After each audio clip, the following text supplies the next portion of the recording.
Bonjour, je range mon bureau numéro 113. La précédente, c'était il y a 4 semaines, le 1er octobre.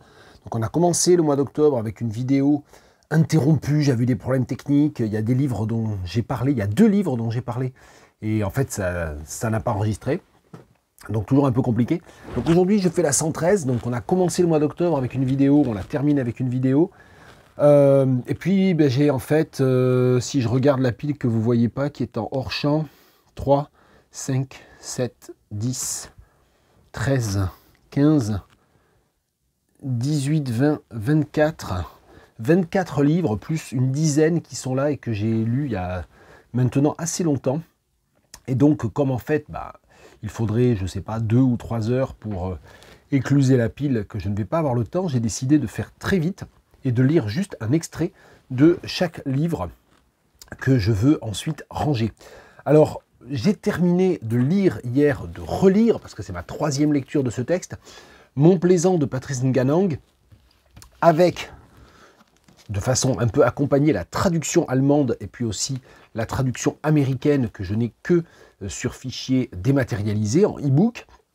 Alors la raison pour laquelle je reprends la trilogie de Patrice Nganang, c'est parce que c'est mon projet de sabbatique. Plus exactement, c'est le projet de recherche assez monumental que je suis en train d'aborder et pour lequel j'ai obtenu un sabbatique d'1 semestre, de février à juillet 2025, ça ne suffira pas, mais voilà, je commence vraiment à m'y mettre sérieusement et on aura l'occasion peut-être d'en reparler. Je ne vais pas vous lire d'extrait de Mon Plaisant de Patrice Nganang, je vais juste dire que c'est ma 3e lecture et qu'à chaque nouvelle lecture, je trouve que ce texte est plus génial que la précédente. Et donc voilà, je suis très content et très excité de travailler enfin un peu de façon approfondie sur la grande trilogie historique de Patrice Nganang. On aura l'occasion d'en reparler.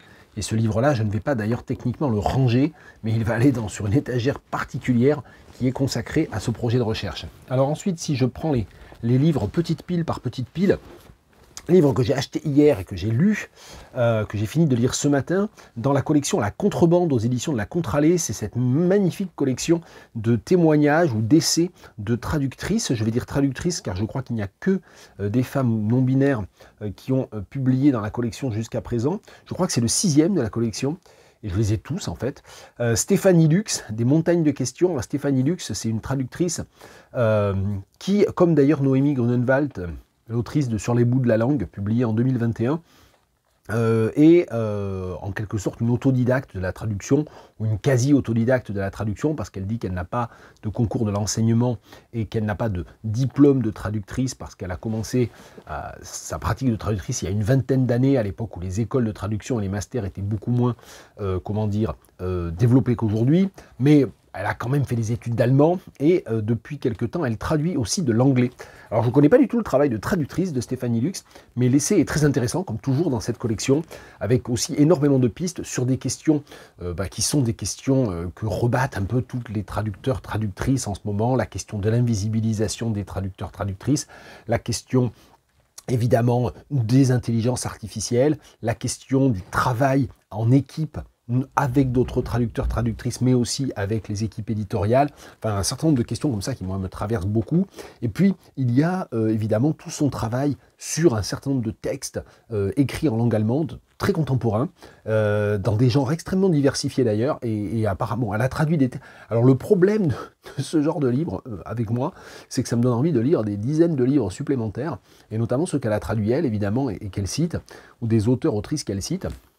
Et comme je suis en train de beaucoup me remettre à l'allemand en ce moment pour ce fameux projet, j'ai reparcouru la traduction allemande de Mon Plaisant, Der Schatten des Sultans. Ça me donne même envie en fait d'essayer de les lire en allemand. Donc c'est pas un très bon plan ce genre de livre parce que ça donne trop de bonnes idées. Voilà, j'avais dit que je faisais bref, donc je fais bref. Et je fais bref, ça va être facile, je ne vais pas en parler. Je ne vais pas en parler dans le détail parce que si je commence, on ne va pas s'arrêter. Tabor de Phoebe Hadjimarkos Clarke, dont j'ai ressorti, en fait je ne l'avais pas rangé, le second roman. Alors Phoebe Hadjimarkos Clarke, ça c'est son premier livre, paru en 2020 je crois, ou 2021. Allez, ça y est, je commence à perdre du temps avec des queues de cerises. C'est vraiment pas possible hein, cette histoire. 2021, ouais c'est ça, 2021. Et pas mal remarqué pour la publication d'Alien, auquel j'avais consacré une vidéo en début d'année, quand il est sorti, en janvier ou février 2024. Et donc j'ai voulu aller, comme j'avais beaucoup aimé Alien, avec quelques réserves, j'ai voulu aller lire le premier livre de Phoebe Hadjimarkos Clarke, qui est assez différent. Et je sais ce que j'aime beaucoup dans l'écriture de Phoebe Hadjimarkos Clarke, c'est qu'il y a ce mélange en fait d'écriture extrêmement travaillée, extrêmement soutenue, et de relâchement presque calculé, même pas à intervalles réguliers, parce que justement ce sont des débordements extrêmement irréguliers, un petit peu peut-être d'ailleurs comme l'inondation qui est un peu au cœur de ce roman, qui est à l'origine des événements et de la situation de ce roman d'anticipation. C'est un roman futuriste, et en fait, c'est ces espèces de débords familiers qui, moi, me rappellent beaucoup l'écriture de quelqu'un que je porte très haut, qui est Nathalie Quintane. Donc je pense qu'il y a une vraie parenté d'écriture avec Nathalie Quintane. Je ne sais pas si c'est conscient ou pas, assumé ou pas, si c'est moi qui imagine totalement, mais c'est voilà, il y a cet aspect-là, je trouve. Alors, je vais faire encore plus vite que d'habitude, à savoir que je ne vais pas lire. Si, allez, je vais lire un extrait quand même. Je ne sais pas ce que je veux en fait. Hein. Allez, un extrait du début.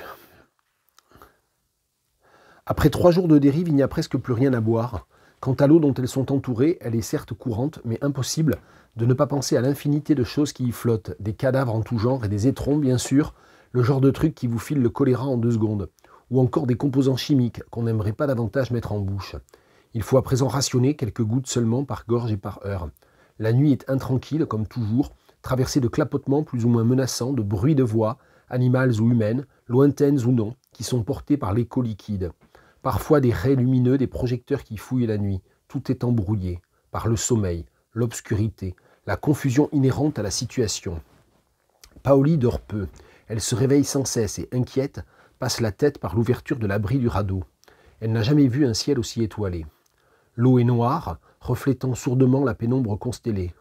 Les étoiles, aussi belles soient-elles, sont vaguement hostiles, peut-être un peu différentes. Paoli est inquiète, préoccupée. Il est possible qu'elle meure prochainement si elle ne trouve rien à boire ou à manger. Il est possible qu'elle devienne folle, enfermée ainsi au grand air, et peut-être déjà la paranoïa la gagnant en est-elle la preuve. Parfois elle croit déceler sous les eaux le mouvement d'un grand corps malveillant, un poisson gigantesque ou sous-marin. Mona, pendant ce temps, dort profondément, rêve, délire de soif. L'eau, cependant, se rétracte lentement, s'amincit imperceptiblement, décroît. Au matin, des montagnes se dessinent au loin et lorsqu'elles les aperçoivent, émergeant lentement de l'océan, c'est comme d'entendre le premier froissement d'ailes de l'oiseau signalant la côte. C'est comme se remettre à respirer et leur cœur batte plus vite. Ramant prudemment, pour s'économiser, elle se dirige vers les sommets qui grandissent toujours un peu plus, parce qu'elle s'approche et parce que l'eau redescend, vite, vite, aussi rapidement qu'elle est montée. Tabor, de Phoebe Hadjimarkos Clarke, je n'ai pas indiqué le nom de la maison d'édition, c'est aux éditions Le Sabot, et apparemment ils en sont à la 3e réimpression, ou édition, je ne sais pas comment on dit, du livre. Et donc petit rappel, Alien, 2e texte à ce jour de Phoebe Hadjimarkos Clarke. Voilà, c'est une écrivaine qu'on va suivre. Une écrivaine que j'ai découverte aux éditions... C'est aux éditions 3 Petites Truites. Ça a été un peu galère de réussir à se procurer ce livre.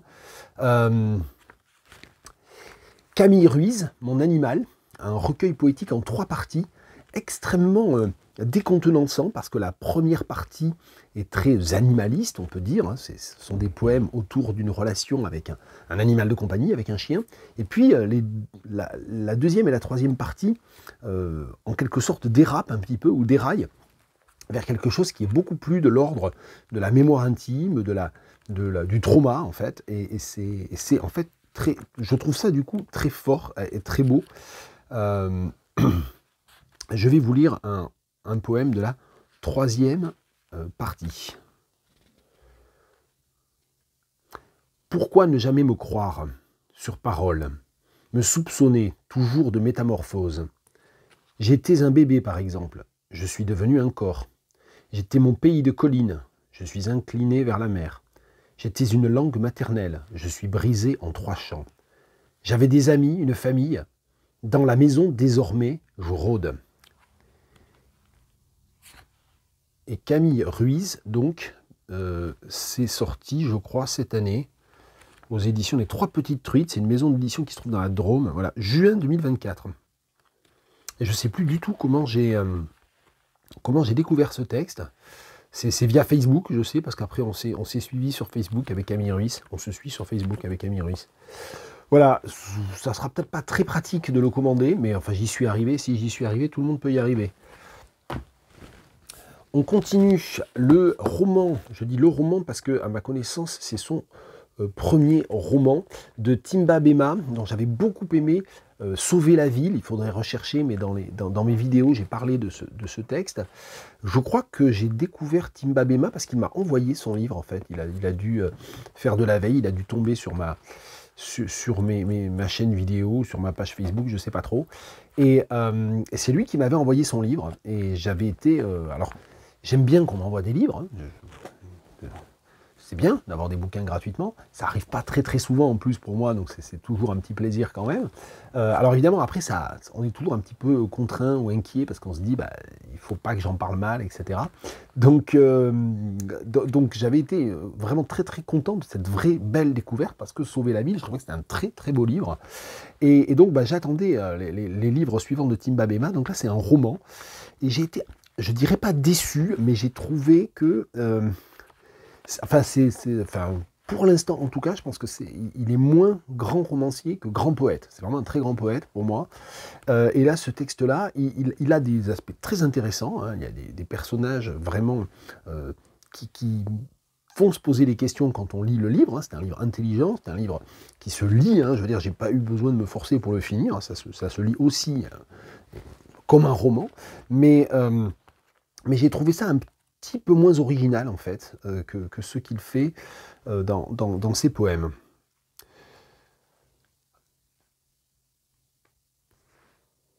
Je vais vous donner à entendre l'écriture quand même, hein, avec cette narratrice qui est une jeune femme dans une situation très complexe au Cameroun. Hein. C'est tout un récit rétrospectif. En fait, ça commence à Leipzig et puis c'est tout un récit analeptique en fait.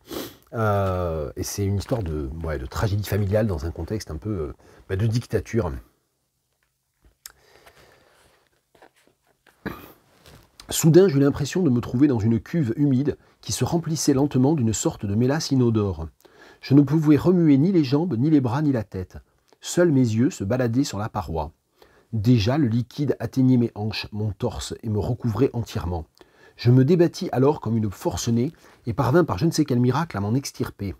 Vidé, je me sentis légère comme une plume, je pouvais aller et venir à ma guise. D'en haut, j'observais les joueurs échanger des balles sur les courtes en terre battue. À ma droite, les élèves attendaient l'arrivée imminente des enseignants. Je traversais la ville à toute vitesse et me trouvais au-dessus de la maison, notre maison, transperçant du regard les murs, les façades, ainsi que les corps de Monsieur Père, Madame Mère, Jacques-Ange et Christabel. Je me voyais aussi, portant des chaînes dorées aux pieds et aux mains, un masque de plumes, magnifiquement ouvragé cachant mes yeux. Effrayé, je retournai au boucarou du tennis club où j'étais toujours assise. C'est une espèce d'hallucination qu'a le personnage dans lequel se concatènent énormément de choses en termes de mémoire individuelle et de mémoire historique.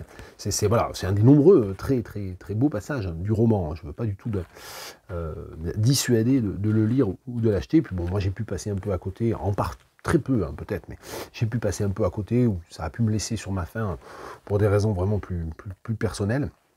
Mais en tout cas, voilà, Timba Bema. Je n'ai pas dit d'ailleurs, c'est aux éditions Les Lettres Mouchetées, et je crois que Les Lettres Mouchetées, c'est une maison d'édition congolaise, voilà, située à Pointe-Noire, en République du Congo. La maladie sans nom, voilà, et j'ai pu le faire venir sans trop de difficultés. Voilà, je ne sais plus comment, enfin on va sur le site de l'éditeur et ça se passe bien. On continue dans des textes très récents, dans des sorties, dans la collection qu'on ne présente plus, Le mot est faible, aux éditions Anamosa, Paysan d'Édouard Morena. Alors Édouard Morena, je crois que c'est un politiste, je ne veux pas dire de bêtises.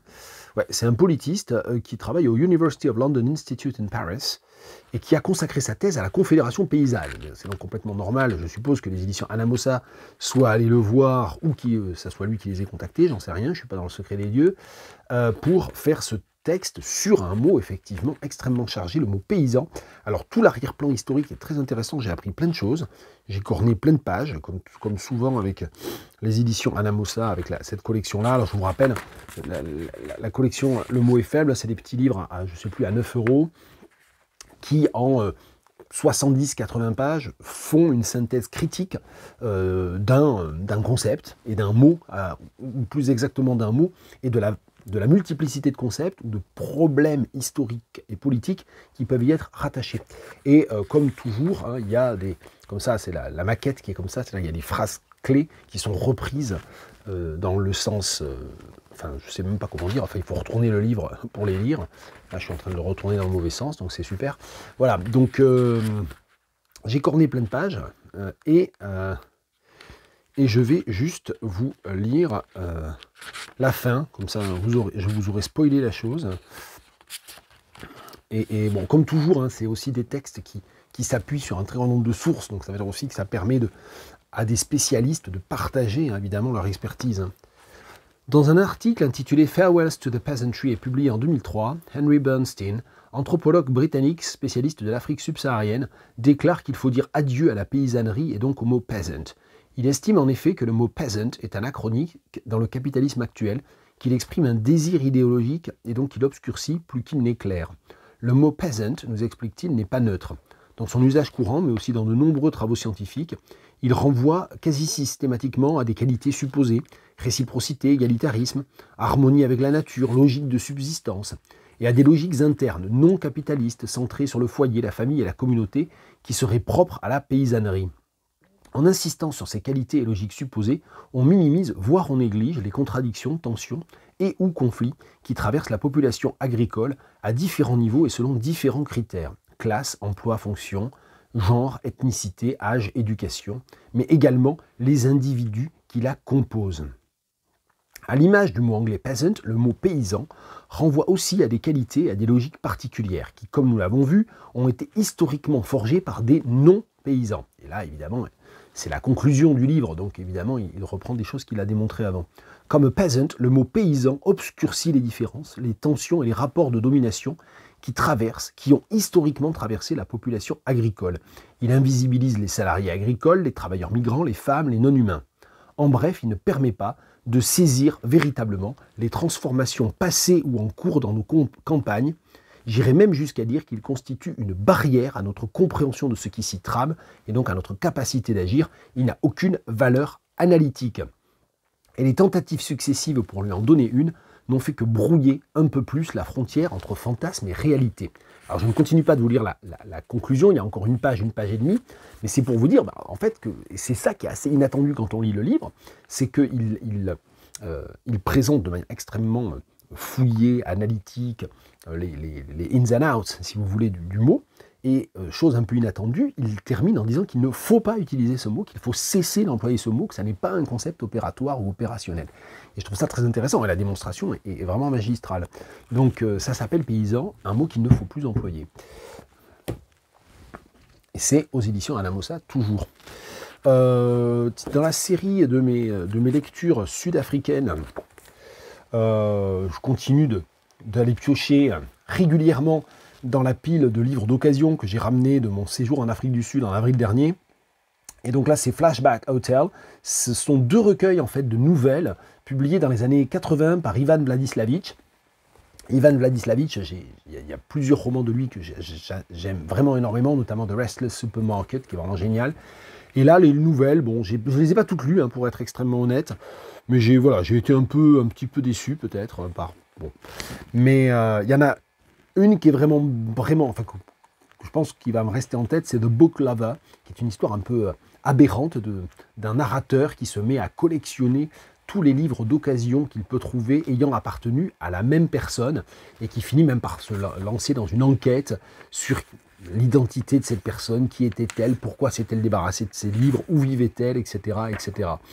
Voilà, alors c'est juste pour vous contextualiser l'extrait du tout début que je vous lis. Enfin, c'est pas le tout début, mais c'est là, au bout d'une page et demie à peu près. There was a signature on the flyleaf of Millin's book. Helena Shane, Johannesburg, 1956.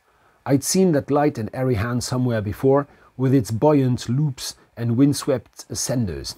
I turned to my other acquisitions. To my surprise, I discovered that The Burning Man, Naught for Your Comfort, the Quattro Novelle, and the Pocket Book of Poems and Songs for the Open Air, fully 2/3 of my haul, pulled from their scattered pools on the black sash trestles, had all once belonged to Helena Shane. The coincidence banged the window open in my mind, and the present bellowed out like a lace curtain in a sudden breeze. Through a gap edged with geranium leaves, I glimpsed a vanished world, a cool room with a high-pressed steel ceiling and a picture rail, a pile of books on the arm of a chair that ghostly echo in the varnished wood, gleaming copper fire irons, a springbok skin poof, a ripple of piano music on the sepia hair. What held these books together, I wondered, apart from paste and thread and the name written with a fountain pen in ink, now faded to sky blue. C'est donc une des nouvelles de Flashback Hotel de Ivan Vladislavich. Un livre que j'ai acheté presque pour la blague en fait, ou pour la coïncidence, il y a, je sais pas, 2 mois peut-être, ou avant l'été, je sais plus bien, au Bibliovore, dont j'ai déjà parlé, librairie d'occasion à Tours, 4 livres pour 10 €, c'est le principe, quel que soit le livre, quel que soit le format. Si vous trouvez un Pléiade, c'est pareil, vous le prenez dedans et c'est 10 € les 4. Parce qu'en fait, donc c'est les poésies en italien de Carducci. Alors je lis très mal l'italien quand même, il faut bien le savoir, je le comprends mal, mais je le lis pas très bien non plus.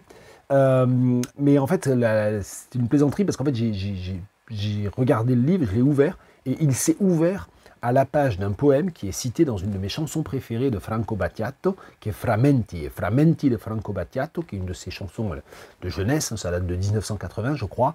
C'est un poème c'est un santon, comme on dit, c'est-à-dire c'est un collage d'extraits, de citations, de poèmes ou de textes très divers. Il y a notamment des citations des poèmes les plus célèbres de certains poètes, un petit peu comme on citerait, je sais pas, Heureux qui comme lui, ça fait un long voyage, si on citait Du Bellay, ou voilà, donc comme si on citait, je sais pas,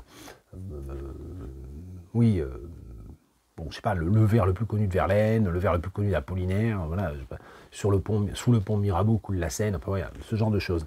Et donc, je prends le livre, je l'ouvre, mais vraiment, c'est vrai, hein, je l'ouvre, il s'ouvre à la page 333, Davanti Sanguido, et donc Davanti Sanguido, c'est le poème dont le premier vers, les 2-3 premiers vers, sont cités vers la fin de la chanson de Franco Battiato. Donc je trouvais ça assez amusant, et du coup je me suis dit que c'était un peu un signe du destin, c'est débile, mais c'est comme ça, et je l'ai acheté. Maintenant je ne sais pas trop quoi en faire, mais c'est pas grave. On continue avec le Testament russe de Shumonasina. Celui-là, il ne faut pas que je le mette, que je le range, parce qu'il ne m'appartient pas. C'est l'exemplaire de la BU. Mais comme je ne fais plus trop les vidéos, je rends des livres en ce moment, j'ai décidé d'en parler dans cette vidéo-ci. Alors, Shumonasina, moi j'ai découvert son existence parce qu'elle était invitée à l'une des tables rondes des journées d'été des écologistes qui se sont tenues à Tours fin août. Et ben, j'ai eu envie en fait de lire un peu ce qu'elle écrivait, parce qu'elle avait un discours extrêmement, à la fois très clair, très décapant en fait, aussi sur la manière dont un certain nombre de fantasmes occidentaux continuent de fantasmer l'Orient, y compris, peut-être surtout à gauche, et peut-être y compris et surtout chez les écologistes. Et donc elle débunkait plein de choses, en fait, c'était très revigorant, c'était très bien. Et donc j'ai eu envie de lire ce livre, Le Testament russe, qui raconte en fait l'histoire d'une Bengali détestée par ses parents dans les années 80, donc ça se passe au Bangladesh. Non, ça se passe pas du tout au Bangladesh, qu'est-ce que je raconte? Ça se passe à Calcutta, je suis un peu bête moi. Ça se passe en Inde, donc à Calcutta ou Kolkata, comme il faut dire maintenant. Et donc à Calcutta, cette jeune femme se passionne pour une maison d'édition soviétique des années 1920, les éditions Raduga. Alors tout ce qu'il y a dans toutes les allusions, enfin tous les éléments liés justement à l'histoire de l'édition soviétique, de la littérature soviétique, etc., est totalement vrai. C'est-à-dire que le roman, il s'appuie sur des personnages historiques ayant existé, donc l'éditeur a existé, les écrivains évidemment qui y a autour de lui ont existé, les livres, les illustrateurs, enfin tout le monde là-dedans a existé. Ensuite, c'est un roman parce que les personnages des années 80, et notamment en Inde, eux sont des personnages fictionnels. Et donc c'était très étrange comme livre d'un certain point de vue, et j'ai trouvé ça très, très bien en fait. Bon, je lis pas d'extrait parce que je manque de temps, mais voilà. Le Testament russe de Shumona Sina. Donc lui, je le mets sur la pile pour le sommaire, pour faire le sommaire tout à l'heure, mais il faut bien que je pense à le rendre à la BU quand même. De toute façon, ils me le signaleront. On continue avec des nouveautés, et ça c'est une bande dessinée que j'ai achetée parce que je connais la traductrice et vous en avez déjà entendu parler. Est-ce qu'il y a son nom sur la couverture? Non, il n'y a pas son nom sur la couverture, ça c'est pas bien. La route parallèle de Teddy Goldenberg, et c'est donc traduit de l'anglais par Fanny Quément, il y a son nom à l'intérieur, et c'est très... Alors c'est une histoire complètement dingue, un peu, c'est un peu un truc à la David Lynch, un peu... Bon, avec des scènes dont on ne sait pas, et donc on ne comprend pas très bien comment elles s'articulent l'une dans l'autre.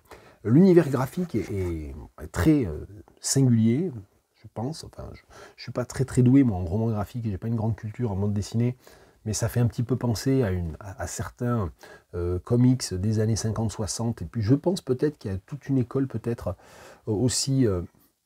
d'Europe de l'Est, hein, qui pour le coup là m'échappe complètement. Mais voilà, donc c'est insolite, on va dire ça. Alors ce qui est assez insolite aussi, c'est la bibliographie du bonhomme, hein, du dessinateur et scénariste. Il fait tout, hein, Teddy Goldenberg, qui vit en Allemagne après être né en Israël, et on dit qu'il est originaire de Roumanie.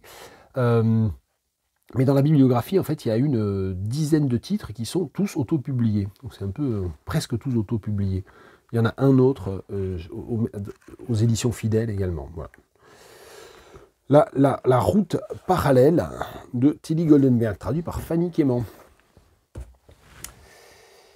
Tiens, qu'est-ce que je fais ensuite? Ah ben tiens, c'est vrai que ceux-là, ça fait un moment qu'ils sont sur ma pile et que j'en avais pas parlé. 3 livres des éditions Rothbo-Crick. Je ne sais jamais s'il faut dire Rothbo-Crick ou Robo-Crick. Certains que j'ai lus et déjà il y a un petit moment, La résistance des bijoux de Ariela Aïcha Azoulay, traduit par Jean-Baptiste Naudy.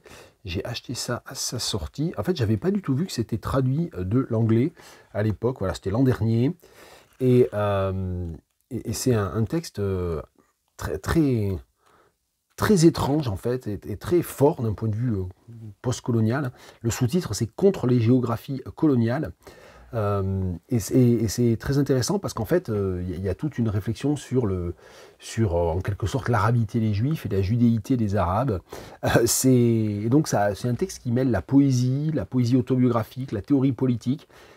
Moi, ça m'a fait pas mal penser en fait aux textes les plus composites de quelqu'un comme Amahata Aïdou par exemple. Et donc voilà, donc c'était vraiment très chouette. Celui-là, il en a été un petit peu plus question, je pense, dans la presse, toujours aux éditions Rothbo-Crick. Ce sont les textes de Paulette Nardal, premier texte, hein, donc de 1928 à 1939. Donc il y a des extraits, évidemment, de la Revue du Monde Noir, des articles qu'elle a écrits pour la Revue du Monde Noir. Donc ça peut être des recensions, ça peut être des chroniques. Il y a des nouvelles aussi. Hein. Il y a beaucoup de choses très disparates, en fait. C'est un texte, c'est un recueil, voilà, qui cherche, je pense, à éditer une sorte de volume d'œuvres complètes, hein, de Paulette Nardal, donc, et c'est par ordre chronologique, et donc du coup ça veut dire que les genres sont totalement mélangés, ce qui est finalement assez agréable en fait, je trouve, comme comme structure.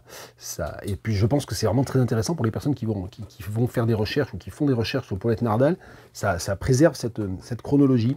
Voilà, donc ça on en a pas mal parlé je pense. Et bon voilà, Paulette Nardal, ça fait partie de ces figures qui sont un petit peu réhabilitées ou revisitées, ou je ne sais pas comment il faut dire. Donc c'est désinvisibilisé peut-être. Voilà. Et puis le dernier livre des éditions Rothbau Crick que j'ai sur ma pile. Alors celui-là, j'avoue que je vais peut-être pas le ranger parce qu'en fait je ne l'ai pas fini. Je m'étais interrompu et j'avais juste lu la partie consacrée à Suzanne Césaire.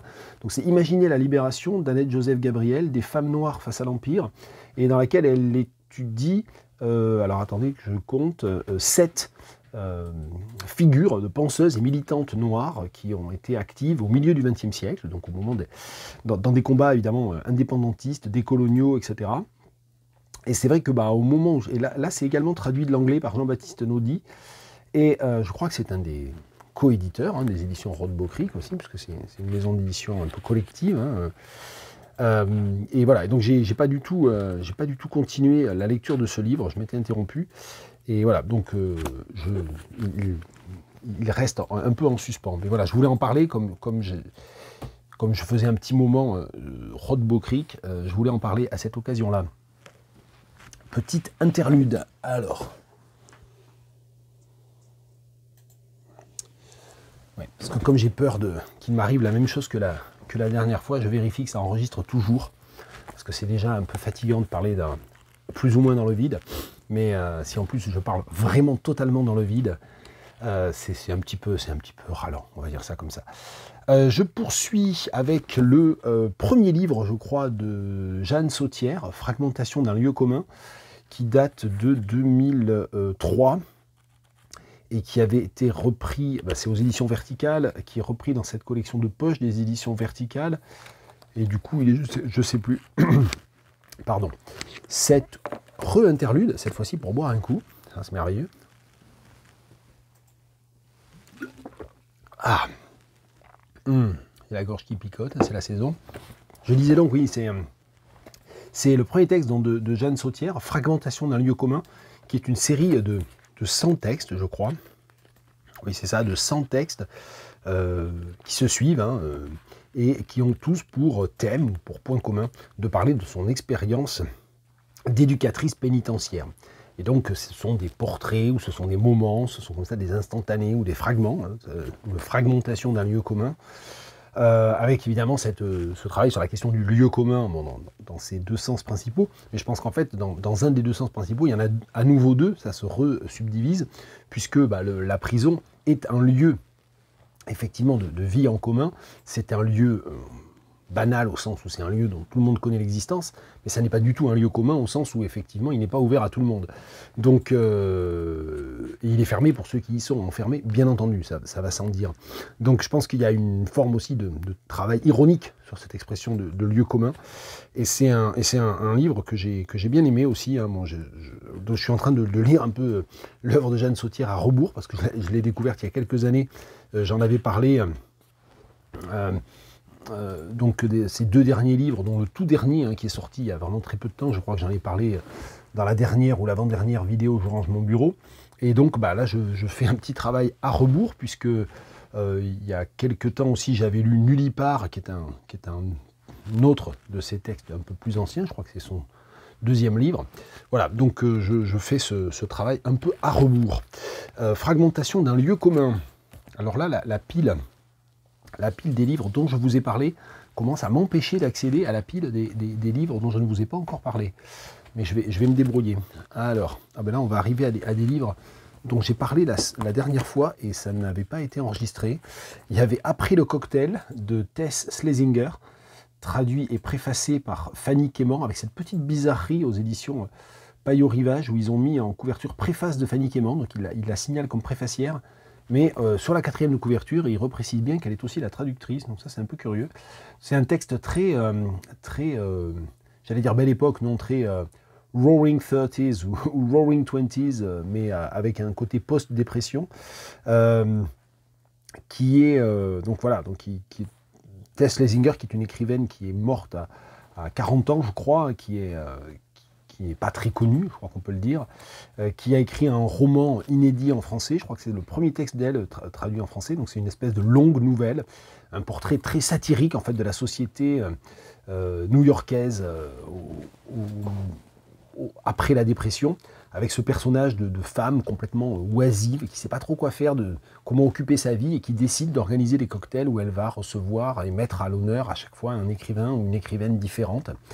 Donc ça joue sur les deux sens là aussi de dépression, c'est-à-dire c'est pendant la dépression évidemment économique, hein, après le grand krach boursier de 1929, puis c'est aussi parce que cette femme qui a été quittée par son mari, elle est en dépression, et la seule solution qu'elle a trouvée pour lutter contre cette dépression, c'est d'organiser des cocktails.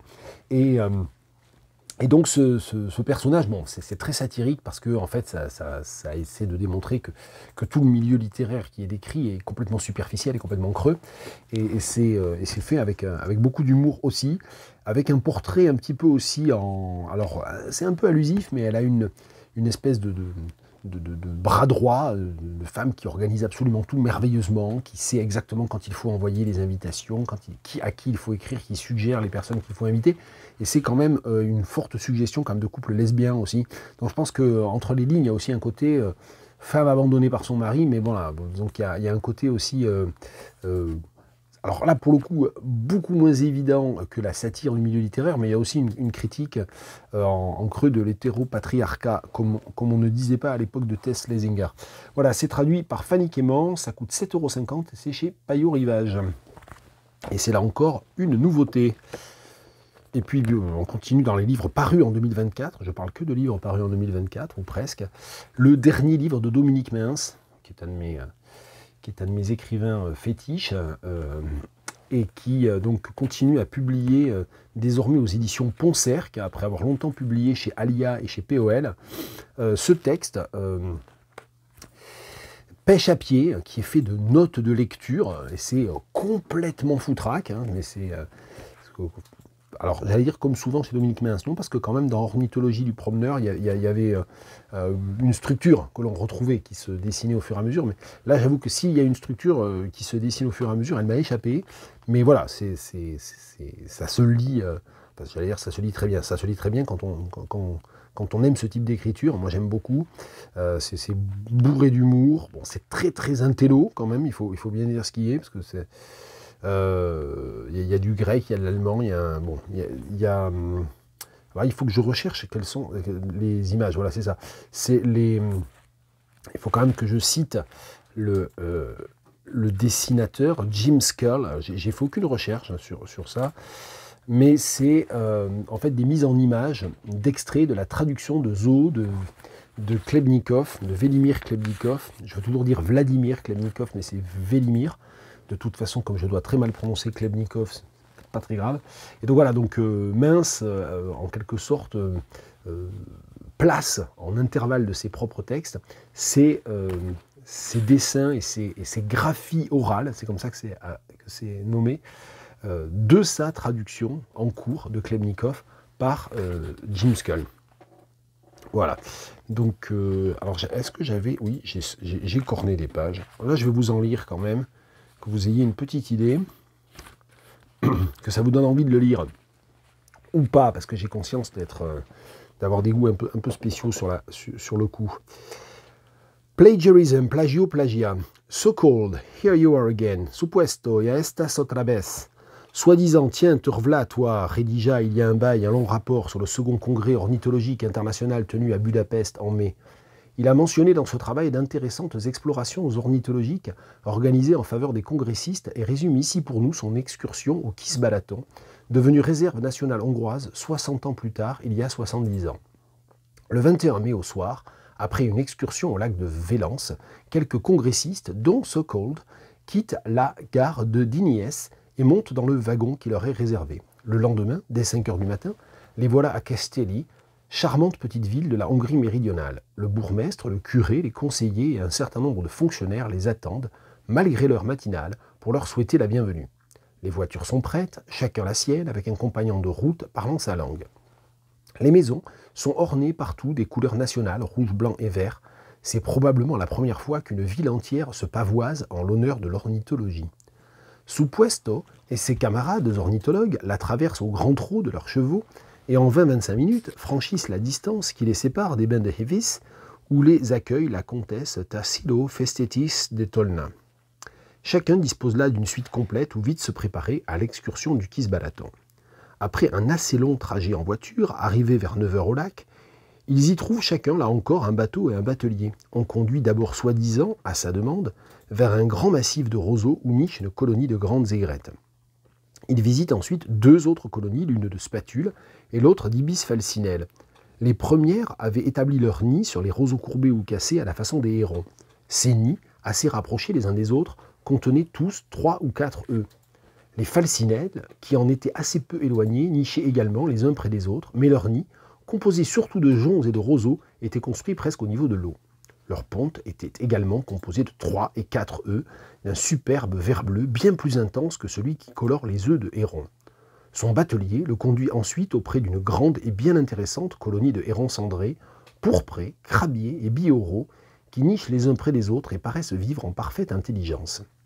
Les nids des crabiers et bioraux étaient sur des saules immergés placés à 1, 2 ou 3 mètres au-dessus du niveau de l'eau. Ils étaient construits exclusivement avec des brindilles sèches de saules, étroitement enlacées et contenaient tous des œufs dont quelques-uns passent dans la boîte de So-Called, collectionneur s'il en est.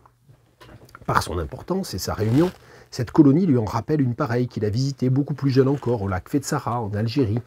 La seule différence, c'est que dans cette dernière, c'étaient les tamaris, qui jouaient le rôle des saules en offrant aux hérons un appui où poser leur nid et des brindilles pour les tresser.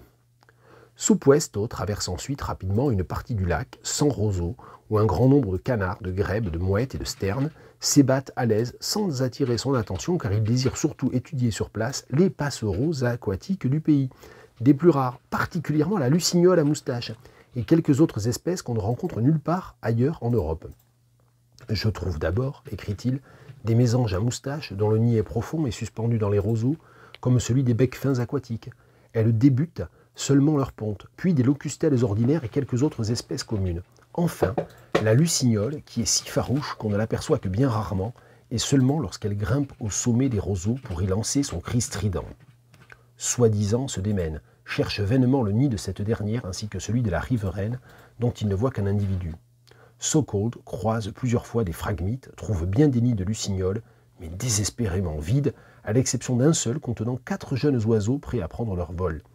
C'est que ces oiseaux nichent vers la fin de février, par conséquent les petits de la première couvée sont envolés en mai. Il ne lui reste que la chance de tomber sur une deuxième couvée. Ce vrai bonheur pour un naturaliste lui est réservé pour plus tard, quand il retournera à Dignies.